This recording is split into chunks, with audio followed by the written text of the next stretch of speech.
what about the language barriers in Japan and Korea? When you went to these countries, did you learn the language, or? We learned, no, look at, this is one of the great problems, I think, for all foreign correspondents. There's not, that's a problem for American society. We're a monolingual society. We don't learn other languages, unfortunately. And in my situation of having to cover two countries, it was difficult. And so I learned phrases, but we had interpreters, we had translators. We had people who worked for us, local people, like as going on in Iraq today. I mean, but those interpreters most of the correspondents don't go out and deal with the Iraqis, and most correspondents didn't go out and deal with the Koreans or the Japanese. As a matter of fact, in Korea, there were virtually probably 5 or 6 journalists, American journalists there. They would come over from Japan when there was a big story. So I was kind of, 2 or 3 of us were there alone. So did you have a interpreter with you at all times? A staff person with me, yeah, who became a very dear friend, and was a. But they didn't make. I mean, so when you had to do a phone interview, were they on the phone with you, or did they actually? Yeah, or we found English speakers we were dealing with. You know, there's a basic flaw in all kinds of foreign news coverage, an assumption that somehow we're going to get the straight story simply because we're there. And people like us. Well, people don't like us, and we don't get the straight story a lot of the time. And I think that's one of the problems. Well, yeah, that leads to a rather important question, and that is with these cultural barriers, just having someone to get the language. I mean, how perceptive? How do I phrase this? How subtle was the interpreter? I mean, when would an interpreter say to you, well, you know, he's just saving face, he's not telling you the truth? Or did you have to glean all that yourself? I don't think so, because that's not the kind of stories we weren't doing interpretive stories about the significant. We're doing what happened right in front of us.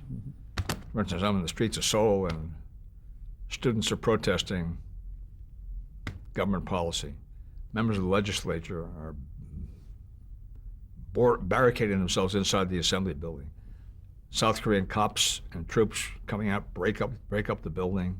Students being water hosed. I was water hosed along with them, tear gassed. Those are things you can deal with and get descriptive of from stringers who are with you. Because usually the stringers are people who are not far removed in age from the students themselves. And I think we did a fair job of that. Let's talk a little bit about, particularly in context of today or more recently, in terms of objectivity, in terms of when you were immersed in these countries, and some of these people were obviously the enemy of our country, and how did that get reflected or not get reflected in your reporting of the war? Was there a slant always on these stories, an American interest slant in it? Look, I think there's a cultural slant, which is inevitable, and maybe which we're, not just as journalists, but as Americans, we're not willing to face. The fact of the matter is, almost everything we did is through an American prism.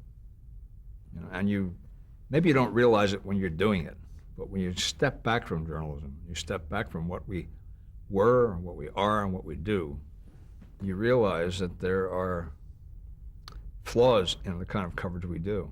Look, we weren't on the other side. We couldn't really interview the North Koreans, nor is there any reason to believe they would want us to be there. Same thing is true in Vietnam. Same thing is true in Iraq. Who do we know among the Iraqis, among the Shiites, Sunnis, leaders, people like that? I think we know so little, and who is briefing us with information? Well, if it wasn't for KMAG and Korean Military Assistance Group in Korea, if it wasn't for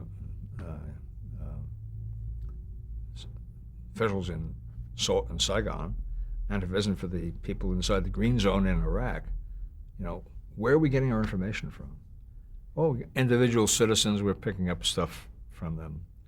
But it's, and I must say, it's not to diminish the honesty or the accuracy of what's going on. I think amazingly we were fairly accurate, but it was one-dimensional. And it is one-dimensional today. I mean, who is it that we talk to in any country if you don't speak the language? Now, I will say that the language issue has been ameliorated somewhat in the last 10 or 15, 20 years because many of the news organizations, whereas before they would have insisted that you had a language, they would not have insisted you had a language. Now they insist on it. So I think they're sending people to certain countries where they have a language capability, but very few who, for instance, who spoke Arabic or speak Arabic. And there were hardly any who spoke Japanese.